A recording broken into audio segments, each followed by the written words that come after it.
guys, sorry about the microphone quality. I'm on my AirPod Pros since I'm on vacation.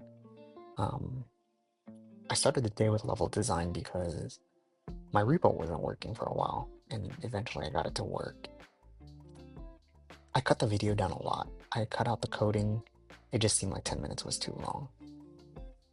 And also, I had a long day. It's been just a terrible day for me all around, but this was fun. I got to get to it. I got to do stuff. Uh, I designed level 2, and I start getting into it here at the end of the video, so you guys could kind of get to see where I'm going with this. I cut out the whole Kirby action fighting portion out, and I made it more of a puzzle game. Um, it was fun. I did have a lot of difficulties. The imposter syndrome definitely set in. I just, a lot of times I just feel like I don't know what I'm doing. With the code, it's complex a little bit.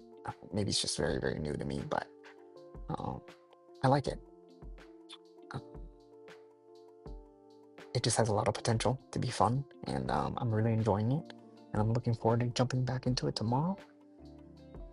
And at the end here, I get to show you guys like where it's at. And yeah, it's almost 4 a.m. on vacation, and I'm about to go back to bed, I guess. Try to get this done a little bit earlier tomorrow so I don't stay up this late again. And yeah, see you guys tomorrow.